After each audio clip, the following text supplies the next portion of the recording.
Sore hari ini saya cuma mau cerita satu cerita. Tapi kisah ini akan menyelesaikan masalahnya orang-orang yang punya hutang. Ini langsung pada seger semua ini. Orang-orang yang punya hutang insya Allah akan selesai masalahnya berkat cerita yang satu ini. Tapi syaratnya satu. Syaratnya jangan matikan nabimu, jangan wafatkan nabimu, jangan hilangkan nabimu Muhammad sallallahu alaihi wasallam. Nabi hanya pindah dari alam dunia, pindah ke alam barzah, pindah ke sana. Bahkan tubuhnya Nabi tidak mati, tubuhnya tidak mati. Nama kematian buat Nabi hanya keluarnya roh dari jasad. Tapi jasadnya enggak meninggal, jasad Nabi tidak mati. Baru jasadnya syuhada saja masih hidup. Sayyidina Hamzah radhiyallahu taala anhu setelah 40 tahun kuburannya digali karena mau dibuat jalur perairan, dipindah. Ada salah satu alat gali yang kena tubuhnya, jenazahnya. Setelah 40 tahun masih mengucurkan darah segar. Setelah 40 tahun masih mengucurkan darah segar. Itu paman Nabi dan sahabat Nabi, sama Allah dimuliakan seperti itu. Apalagi Nabi Muhammad sallallahu alaihi wasallam. Di dalam Al-Qur'an jelas disebutkan orang-orang yang meninggal di jalan Allah, jangan kamu kira mereka meninggal. Justru Allah juga ngomong gak boleh mengira beliau-beliau meninggal. Bahkan yang ngasih nama hidup itu bukan saya. Yang ngasih nama hidup itu bukan ulama. Yang ngasih nama hidup itu bukan Nabi Muhammad SAW. Tapi Allah sendiri yang mengatakan bal ahya, mereka itu sungguh hidup di sisi Allah subhanahu wa ta'ala yurzakun. Dan bukan cuma hidup, ada yang hidup gak dapat rezeki, tapi ini hidup yurzakun, terus diberi rezeki oleh Allah subhanahu wa ta'ala. Itu baru kelasnya orang-orang yang syuhada. Lantas bagaimana dengan kelasnya imamnya para syuhada, imamnya para nabi, imamnya para rasul, yaitu baginda Muhammad sallallahu alaihi wasallam. Jadi rasakan dulu, jenengan semua, anda semua, kita semua punya nabi yang hidup di alam sana, yang bekerja di alam sana, yang bergerak di alam sana, gak pernah berhenti, terus memantau umatnya. Termasuk sore hari ini menerima sholawat dan salam jenengan semua. Diterima itu sholawat dan salam, karena ini kiriman ya, diterima oleh Nabi Muhammad SAW. Bahkan jelas alamatnya dari mana. Nah itulah bejonya saya, Majlis Ar-Raudhah. Padahal ini maulid Jamuri, betul ya? Nah tempatnya Majlis Ar-Raudhah, yang ngirim Jamuri, yang ngirim Jamuri dan kawan-kawan semua dapat, dicatat oleh Nabi Muhammad sallallahu alaihi wasallam. Nah kalau udah seperti itu, apa keuntungan yang didapat? Ini banyak orang yang lupa, banyak orang yang nggak paham, banyak orang nggak ngerti. Di zaman Nabi Muhammad SAW ada sahabat namanya Jabir bin Abdullah radhiyallahu taala anhu. Sahabat Jabir ini punya kebun kurma dan dia punya hutang kurma, kurma. Masalahnya utangnya sama Yahudi yang benci Nabi, benci Islam. Karena tidak setiap Yahudi benci. Ya, Yahudi itu bangsa. Istri Nabi Sayyidah Sofiyah juga seorang Yahudiyah. Yang dibenci itu adalah ajarannya Yahudi yang memusuhi Islam. Lah ini udah ajarannya Yahudi, orangnya Yahudi pula. Bencinya sama Nabi luar biasa. Ketika melihat ada satu sahabat punya hutang, belum bisa bayar, maka Yahudinya senang. Ini saatnya untuk menghina sahabatnya Nabi. Ini saatnya untuk merendahkan sahabatnya Nabi Muhammad sallallahu alaihi wasallam. Maka datanglah Yahudi ke kebunnya Jabir bin Abdullah radhiyallahu anhu untuk nagih utang. Ibu-ibu pernah diparani, ditagih? Tahu rasanya? Diparani gak punya duit, enak rasanya ya? Diparani sama orang yang badannya mungkin gede-gede, mungkin badannya tidak enak dilihat, wajahnya serem, itu tidak seberapa. Tapi kalau yang nyamperin ibu-ibu mulutnya cerewet, itu luar biasa. Mau bayar kapan utangmu? Utang nanti dibayar. Wah itu lebih dari pria-pria yang badannya besar itu, yang cerewetnya luar biasa, kalimatnya menusuk dan merobek-robek jiwa dan menyebabkan ibu sakit hati ketemu orang yang seperti itu. Hari itu Yahudi datang ke tempatnya Jabir. Nabi Muhammad SAW dimintai tolong sama Jabir, ya Rasulullah, tolong utang saya ini biar bisa ditunda, dibayar tahun depan. Yahudinya diajak bicara. Nabi ngajak sahabat, ini kerennya di sini, hebatnya di sini. Ada satu teman Nabi, sahabat Nabi punya utang. Uangnya buat bayar gak cukup, kebunnya buat bayar gak cukup. Nabi Muhammad SAW tidak duduk di rumahnya, tapi Rasulullah SAW ngajak sahabat-sahabatnya, yuk kita ke rumahnya Jabir, ayo kita ke kebunnya Jabir. Kasihan itu, Jabir digeruduk Yahudi, Jabir disamperin Yahudi. Ini Yahudinya lagi nagih Jabir, mau menghinakan Jabir. Berangkat Nabi Muhammad SAW bersama sahabat.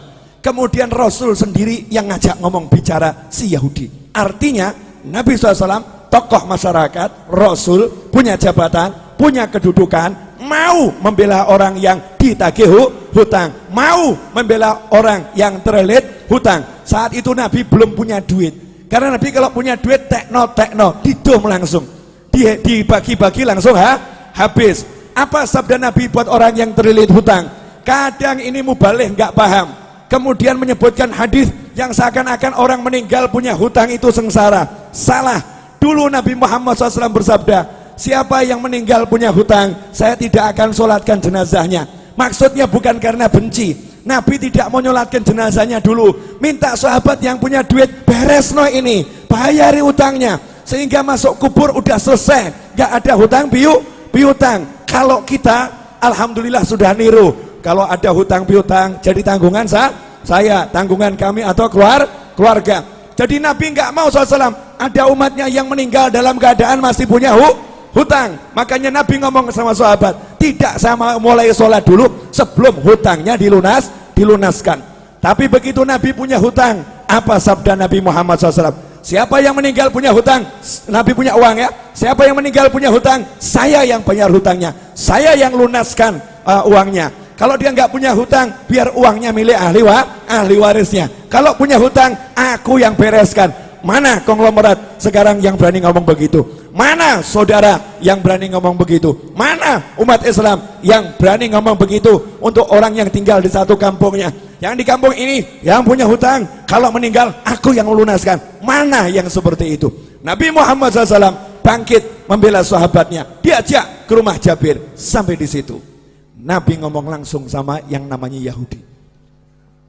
Yahudi, gini aja, kalau boleh pembayarannya ditunda, diundur, kasih perpanjangan waktu. Yahudinya ngomong, ya Abul Qasim, wahai Abul Qasim, julukan Nabi Muhammad SAW, wahai Abul Qasim, tidak bisa, hari ini juga harus dibayar. Bu, kalau jenengan ditagih utang 5 miliar, hari ini harus dibayar. Ngeluh atau enggak ngeluh? Ngeluh ya. Punya uang cuman 100.000, tagihannya 5 miliar. Pusing atau enggak pusing? Pusing. Lah ini Nabi Muhammad SAW datang, kasusnya begitu. Kebun kurma ini buahnya cuman sedikit, hutangnya bertonton, jadi enggak mungkin bisa dibayar. Maka Nabi mengatakan kepada Yahudinya, tunggu sebentar. Kemudian Jabir bawa kurma sedikit, disuguhkan Nabi Muhammad SAW. Itulah adabnya sahabat. Kedatangan Nabi, sepunyanya apa ya disuguhkan. Ini ya Rasulullah, kurma muda disuguhkan. Setelah itu Nabi Muhammad SAW ngelilingi kebun kurmanya Jabir. Kebun kurmanya dikelilingi, dilihat muter, ya memang gak cukup. Jumlahnya buah kurma itu gak mungkin cukup untuk bayar. Maka Nabi SAW kemudian tanya sama Jabir, di mana biasanya kamu duduk-duduk di kebun kurma ini? Tempat yang biasa kamu gunakan untuk nongkrong. Kalau bahasa kita, gazebonya di mana? Ya, gazebonya di mana? Rasulullah tanya, di mana itu? Di sini ya Rasulullah. Saya biasa berteduh di sini. Ya udah, saya tak tidur sebentar. Bayangkan ini, ditagih utang sama Yahudi, ditinggal tidur sama Nabi. Tiruan. Maksudnya apa? Utang gak usah dipikirin. Yang nagih di depan ini ya, nggak dipikirin, tinggal tidur Nabi Muhammad SAW. Ini nanti bisa dicek di Syarah Fathul Bari, Syarah Bukhari ya. juga di kitab-kitab syarah Bukhari yang lain. Tidur Nabi SAW, kemudian bangun, datangi lagi Yahudinya, karena masih maksa harus dibayar hari itu juga. Rasul berkata, gimana, bisa enggak ditunda dulu pembayarannya, kasih perpanjangan? Tidak bisa, harus hari ini. Ya sudah, Nabi SAW keliling lagi, tawaf, ngelilingi kebun kurma, ditawafi. Setelah selesai ditawafi, Nabi bilang sama Jabir, Jabir, sudah sekarang kamu panen tuh kurmanya, bayarkan. Panen, bayarkan. Saya tidur dulu. Nabi tidur lagi. Asik ya? Tidur. Bangun tidur, Nabi nanya sama Jabir, gimana? Udah beres? Beres ya Rasulullah. Itu hutangnya kurma lunas semua. Bahkan ini kurma saya nggak berkurang. Panennya lebih banyak dari panen bertahun-tahun ini. Ini nggak masuk akal ya Rasulullah. Disitulah Nabi bersabda, Ashhadu anni Rasulullah. Aku bersaksi, aku adalah Rasulullah. Kalau bahasa kita, saya Nabi, saya Rasul. Rasulullah bangga dengan kerasulannya. Aku bersaksi, aku adalah Rasulullah. Sallu ala Nabi. Allahumma shalli wa sallim alaih. Pelajarannya apa? Pelajarannya banyak, tapi saya mau garis bawahi satu. Lah kamu kalau ada masalah, nabimu mbok buang. Kamu punya masalah, nabimu kamu singkirkan. Kamu punya masalah seperti nggak punya nabi. Sahabat ada masalah, punya nabi. Sahabat ada masalah, tahu punya Rasul. Makanya yang ngomong sama nabinya, ngomong sama Rasulnya. Nah kalau sudah jadi sahabatnya Nabi, jadi temennya Nabi SAW, kalau punya masalah, Nabi selesaikan. Nah kenapa kita sekarang ada masalah, nggak selesai-selesai, nggak pernah menjadikan Nabi sebagai teman, nggak pernah menjadikan Nabi sebagai sahabat. Beda dengan para kiai dan habib-habib tempo dulu. Habib dan kiai tempo dulu tuh tidak pernah mengajarkan pakailah pakaian dengan tangan kanan, melepas dengan tangan kiri. Gak seperti itu. Tapi para habib dan para kiai ngajari pakailah pakaian, bayangkan gimana Nabi pakai pakaian. Nabi kalau pakai pakaian tuh kamu bayangkan dulu. Nabi kalau pakai pakaian tangan kanan dulu. Kalau melepas tangan kirinya. Rasulullah SAW kalau pakai sandal kaki kanan, kalau melepas kaki kiri. Bukan masalah kanan kirinya, tapi suruh bayangkan nabinya, suruh bayangkan Rasulnya Muhammad Sallallahu Alaihi Wasallam. Nah kalau kita udah seperti itu, jalan kita bayangkan gimana Rasulullah pakai sandal, kemudian jalan kita bayangkan bagaimana Rasulullah berjalan, duduk kita bayangkan bagaimana Rasulullah dulu SAW. Maka kalau kita punya hajat, ada masalah, tinggal ngomong, Kanjeng Nabi pengen beli rumah nggak punya duit, ngomong. Oh. Kamu kira ini semua jadi begini karena saya punya duit? Enggak. Tapi gara-gara saya rajin ngomong, ya Rasulullah, cucumu yang agak nyebelin di Solo ini, banyak dosanya, banyak salahnya, punya utang banyak, punya hajat banyak. Please, mintakan sama Allah, lunaskan. Mintakan sama Allah, selesaikan. Mintakan sama Allah. Nah kalau Jabir sahabat, Jabir itu sahabat, Nabi datang ngurusi, masa saya cucunya nggak diurusi? Nggak mungkin. Masa saya cucunya nggak diurusin? Nggak mungkin. Lantas bagaimana dengan Anda? Beb, saya bukan cucu Nabi. Tenang, Anda semua bisa jadi saudara Nabi Muhammad SAW. Rasul dalam hadis mengatakan, sungguh saya kangen sama saudara saya. Maka sahabat ngomong, ya Rasulullah, kan kami ada di sini, kami saudaramu, kok dicari? Kenapa? Saya nggak cari kalian, kalian sahabat saya, bukan saudara saya. Lantas siapa saudaramu ya Rasulullah SAW? Orang-orang yang lahir nanti belum pernah lihat saya, tapi percaya sama saya, iman sama saya, bahkan rela kehilangan harta dan keluarganya demi sekali melihat saya. Itulah saudara-saudara saya. Saya kangen pengen melihat beliau-beliau itu. Bayangkan, Nabi belum pernah ketemu kita, wujud kita belum ada, sudah dikangeni, dikangeni. Lah kalau kita sekarang bisa kangen sama Nabi dengan baca sholawat Barzanji, Maulid Tiba, kemudian Burdah, Simtudurar dan semisalnya, kita sholawatan sama kangen, berarti kita jadi kelompok saudara Nabi Muhammad SAW. Dan saudara sama saudara itu pasti saling membela, pasti saling mendukung. Kalau udah begitu, kamu punya masalah, insya Allah nggak punya masalah. Saya punya masalah, insya Allah nggak punya masalah. Kenapa? Yang turun tangan langsung Nabi Muhammad Sallallahu Alaihi Wasallam, yang menyelesaikan langsung Rasulullah SAW. Nah, biar Rasul mau turun tangan, biar Rasul mau menyelesaikan, saya kasih tip satu, gak usah banyak-banyak. Mau bu? Wani piro? Ya karena ini urusannya urusan masalah. Banyak orang zaman sekarang kan penuh masalah, bingung solusi. Gampang. Ilmunya orang tua. Pegang tasbih, baca nariyah 4.444 kali. Pegang tasbih, baca munjiah 1.000 kali. Solawat, pegang solawat. Solawatin masalahmu. Ada orang ngomong, Beb, ini kan urusan dunia. Masa solawat dipakai urusan dunia? Loh, kamu tuh masa urusan dunia mau pakai apa kalau nggak pakai takwa? Urusan dunia itu diraih dengan takwa. Kamu punya hajat pengen kabul harus doa. Doa nggak pakai solawat nggak diterima sama Allah. Sehebat apapun orangnya doa, nggak pakai solawat nggak diterima sama Allah Subhanahu wa ta'ala. Sehebat apapun orangnya sholat, nggak pakai solawat nggak diterima sholatnya oleh Allah Subhanahu wa ta'ala. Sehebat apapun orang khutbah Jumat, gak pakai solawat, gak diterima oleh Allah Subhanahu wa ta'ala. Kalau hidupmu gak ada solawat, gak diterima oleh Allah Subhanahu wa ta'ala. Dan kalau kamu hanya ingat Allah, gak mau ingat Nabi Muhammad SAW, Islammu ditolak oleh Allah Subhanahu wa ta'ala. Sebelum minta apapun, suruh mengedepankan Allah Rasulullah, Allah Rasulullah. Dalam sholawat sudah ada semuanya. Allahumma sholli, Allahumma sholli. Sholawat itu nyebut Allah, nyebut Nabi Muhammad SAW. Nah, setelah kita banyak sholawat, awali doa dengan sholawat, betul? Setelah kita banyak sholawat, baru ngomong, ya Allah, ini loh hajat saya, ini loh masalah saya, selesai. Makanya orang dulu ngajari begitu. Cuman ibu-ibu pokil. Tahu pokil, Bu? Curang. Iya, merekayasa solawat, kemudian mencurangi solawat.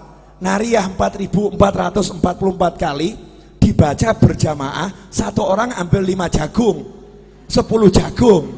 Saya nggak bicara fadilah, kalau fadilah luar biasa, fadilahnya luar biasa. Kemudian protes sama kiainya, sama habibnya, sama gurunya.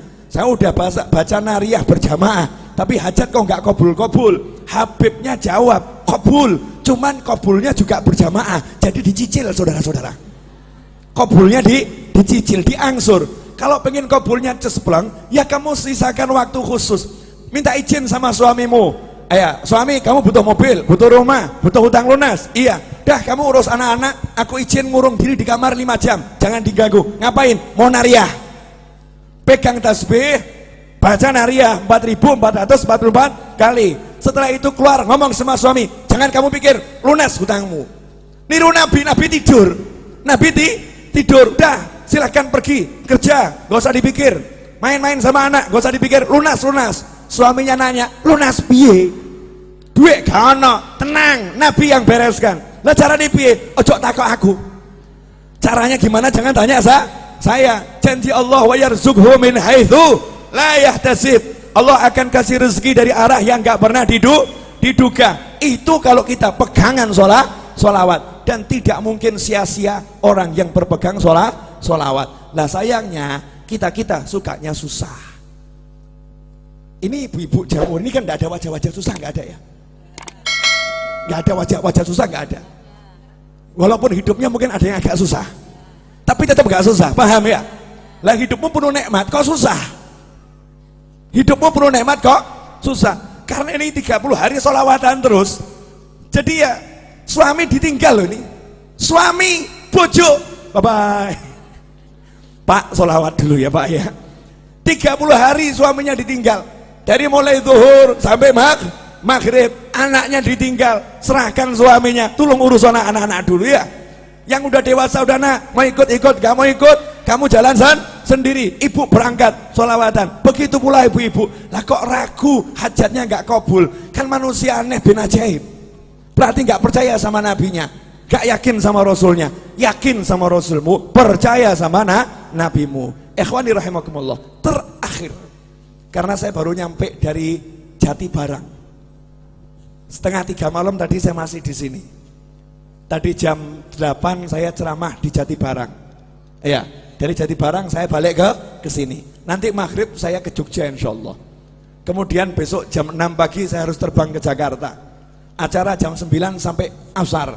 Padahal asar saya pergi ke Bandung. Jalan-jalan terus, asyik. Enak toh? Wajah saya wajah lelah atau bahagia? Lah makanya, berarti enak atau enggak enak? Enak, jalan-jalan toh terus, asyik keliling terus ya, keliling terus. Ketemu orang mumet, saudara-saudara. Orang mumet yang bisa bahagia. Terakhir. Ini ibu-ibu, ini perlu dijelaskan. Saya masih ingat kata-kata Habib Anis. Ibu-ibu itu yang wirid-wiridnya jauh lebih banyak dari bapak-bapak. Bahkan mungkin ibu-ibu itu punya buku doa terbanyak dibandingkan bapak-bapak. Yang paling hafal doa-doa itu ibu-ibu. Doa pelunas hutang 1, doa pelunas hutang 2, doa pelunas hutang 3 gitu ya. Itu ibu-ibu. Saking mumetnya, wiridnya luar biasa, itu ibu-ibu. Nah gini Bu, yang di atas juga, pemirsa di rumah juga, sering ada orang yang ngomong begini, saya semakin rajin sholawat, kok rezeki semakin seret.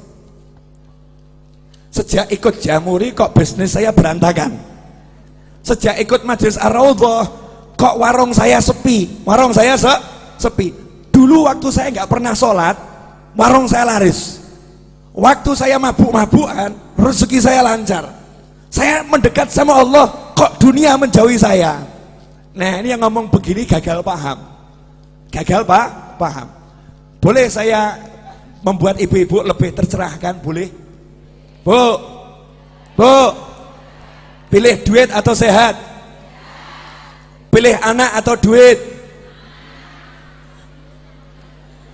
Gini, ulangi. Pilih duit atau sehat? Pilih punya anak atau enggak punya anak? Pilih punya duit tapi enggak punya anak, atau enggak punya duit tapi punya anak? Mestinya ya. Punya duit, punya anak.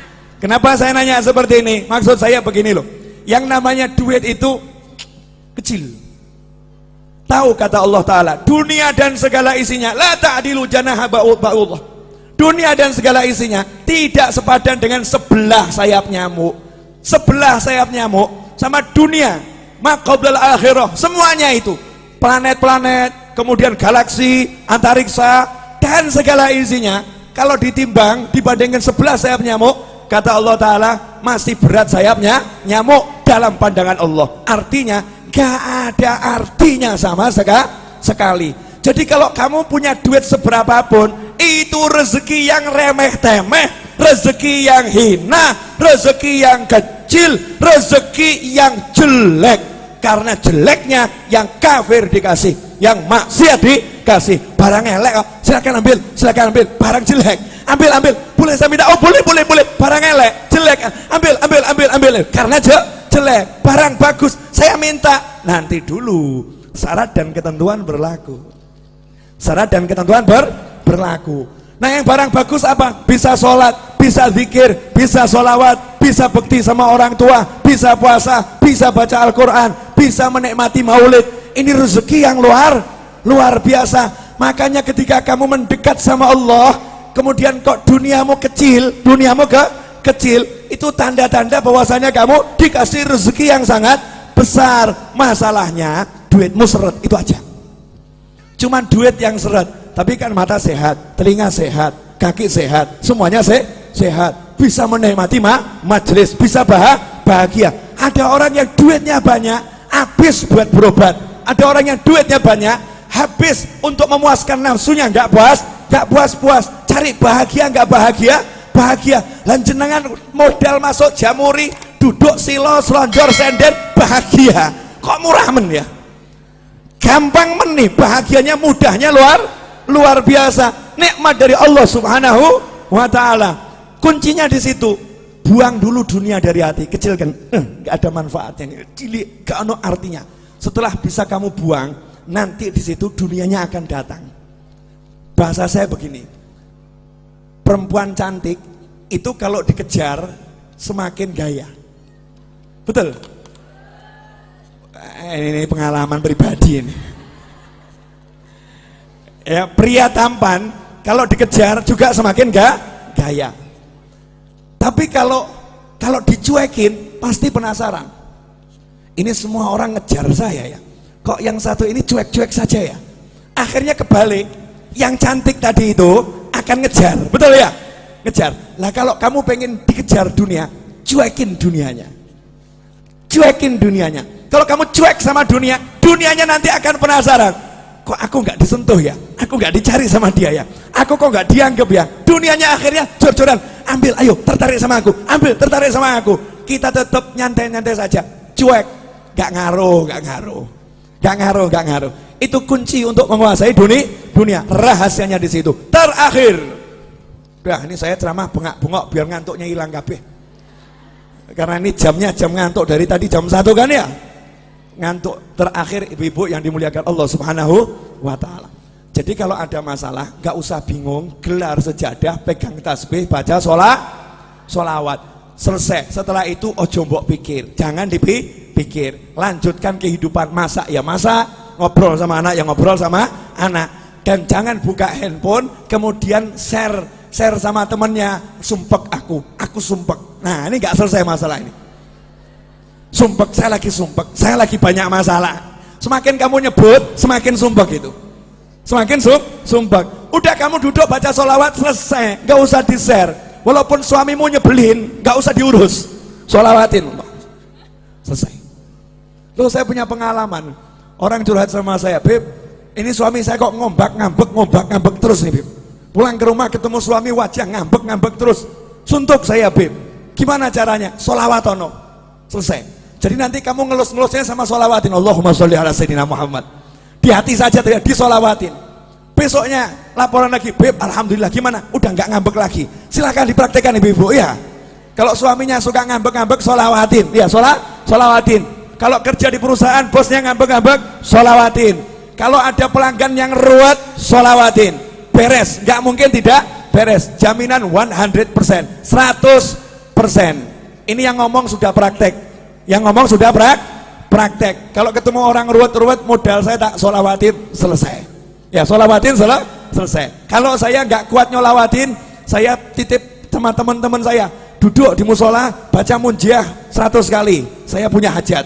Duduk di tanah sana baca munjiah 1000 kali, saya punya hajat. Giliran saya nyupir ceramah, saya ceramah, yang lain sholawat. Selesai ceramah, selesai masalah. Mau praktek? Jangan, berarti kamu nunggu masalah dulu. Jangan praktek untuk masalah, praktek untuk hajat. Terima kasih, jazakumullah khairan katsiran. Insyaallah yang sedikit ini barokah dan manfaat. Saya udah bilang pokoknya kalau bulan Maulid ceramah saya berusaha dan saya begini nih sumuk dan panas.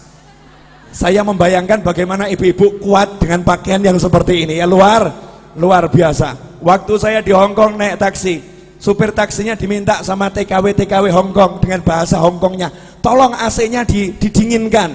Maka jawaban supir taksinya, AC saya sudah dingin. Masalahnya bukan di AC, tapi pakaianmu kebanyakan katanya. Bukan pakai jubah, pakai ini tuh apa namanya TKW kalau pengajian, pakaianmu kebanyakan. Alhamdulillah, insya Allah kalau pakai baju gini kepanasan akan menghilangkan panasnya neraka, menghilangkan panasnya kubur. Saya minta semuanya angkat tangan, tirukan saya boleh? Bismillahirrahmanirrahim. Allahumma salli wa sallim ala sayyidina Muhammadin wa alihi wa sahbihi ajma'in. Rabbi ighfirli wa li walidayya warhamhuma kama rabbayani saghira. Rabbi ighfirli wa li walidayya warhamhuma kama rabbayani saghira. Rabbi ighfirli wa li walidayya warhamhuma kama rabbayani saghira. Wa sallallahu ala sayyidina Muhammadin wa alihi wa sahbihi wa sallam. Walhamdulillahi rabbil alamin. Alhamdulillah, detik ini ibu-ibu naik pangkat jadi anak yang solihah. Anak yang solihah. Karena dalam hadis disebutkan waladun solihun yad'ulah. Anak soleh itu yang mendoakan orang tua. Amanat saya, sehabis sholat jangan tinggalkan doa ini. Rabbighfirli wa li walidayya warhamhuma kama rabbayani shaghira. Dan ajarkan pada siapapun, ajarkan kepada anak kita. Janji Nabi, Allah tidak akan memutuskan rezeki dari seorang hamba yang hamba itu tidak memutuskan doa untuk orang tuanya. Maka kalau kita doakan orang tua kita terus, maka rezeki zahir dan batin tidak akan putus. Saya mengucapkan jazakumullah khairan dan mohon maaf atas segala ketidaknyamanan dan kekurangan majelis ini dalam menyambut Anda semua. Mudah-mudahan dimaafkan dan barokah, amin. Wassalamualaikum warahmatullahi wabarakatuh.